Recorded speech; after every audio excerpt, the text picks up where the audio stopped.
Daily ইনস্টাগ্রামে reels upload করছেন কিন্তু ভাইরাল হয় না, তবে কেন? তুমিও কি ইনস্টাগ্রামে এই প্রবলেমটা ফেস করছো? যখনই তুমি রিলস আপলোড করছো, রিলসে 10-20 ভিউজ এসে থেমে যাচ্ছে। তো আজ আমি একটা ভাইরাল ট্রিক বলবো যাতে তোমার রিলসের ভিউসের সাথে সাথে অ্যাকাউন্টের গ্রোথও বাড়তে লাগবে।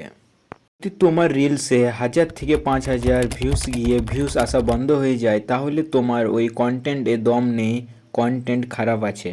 কিন্তু আমরা রিলস আপলোড করলাম আর 1000, 2000, 1500 ভিউস আসছে, তাহলে তোমরা কি ভাববে কন্টেন্টের দম নেই, না রিলস খারাপ, না অ্যাকাউন্টে প্রবলেম রয়েছে? কিছু কিছু ভাই বোনেদের নোটিস করেছি তাদের রিলসে তোমাদের টেনশন নেবার কোনো দরকার নেই, আজকের পর থেকে ওই প্রবলেম সলভ হয়ে যাবে।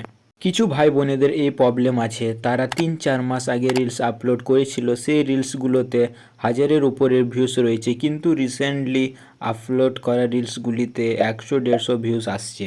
কিন্তু যদি রিসেন্ট আপলোড রিলসগুলি যদি 100-150 ভিউস আসছে, যদি এমনি প্রবলেম তোমার অ্যাকাউন্টে হচ্ছে, তাহলে বুঝে না তোমার ইনস্টা আইডি ফ্রিজ হয়ে গেছে। সেই জন্য যে কোনো রিলস আপলোড করছো, ওই রিলসগুলি লোকেদের কাছে রিকমেন্ড হচ্ছে না, যেই জন্য লোকেরা রিলসগুলি দেখছে না, না দেখার ফলে রিলসগুলি ভাইরাল হচ্ছে না, ইনস্টাগ্রাম নিজেই বুস্ট করছে না। টেনশন নিও না, আজ আমি এমন একটি ট্রিক বলবো যেটার সাহায্যে তোমার রিলসে পুনরায় ভিউস আসা স্টার্ট হয়ে যাবে এবং তোমার রিলসগুলি ইনস্টাগ্রাম লোকেদের কাছে বারবার রিকমেন্ড করবে ও ভাইরালের সম্ভাবনা বেশি হয়ে যাবে যদি তোমার ওই কন্টেন্টে দম থাকে। প্রথমে অ্যাকাউন্টটি আনফ্রিজ করার জন্য তোমাদেরকে ইনস্টাগ্রাম যেতে হবে। ইনস্টাগ্রাম যাওয়ার পর 3 লাইনে ক্লিক করতে হবে। 3 লাইনে ক্লিক করার পর তোমরা সেটিংয়ে চলে যাবে।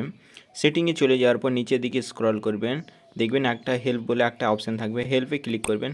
হেল্পে ক্লিক করার পর এখানে একটা অপশান খুলে আসবে, 6টার মধ্যে রিপোর্ট অ্যান্ড প্রবলেম অপশানে চলে যাবেন। রিপোর্ট অ্যান্ড প্রবলেম অপশানে গিয়ে এখানে রিপোর্ট প্রবলেম উইথআউট চেকিংয়ে ক্লিক করবেন।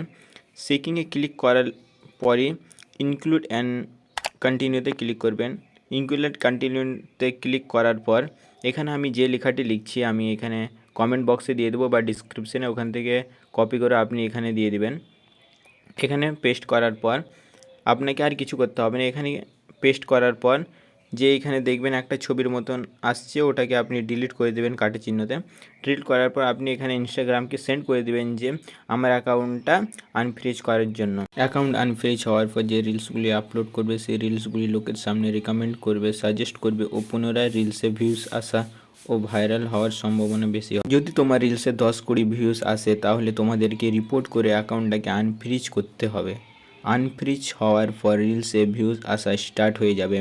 যদি আজকের ভিডিওটি একটুও ভালো লেগে থাকে তাহলে লাইক করে দাও ও চ্যানেলটিকে সাবস্ক্রাইব করে দাও। দেখা হবে নেক্সট ভিডিওতে।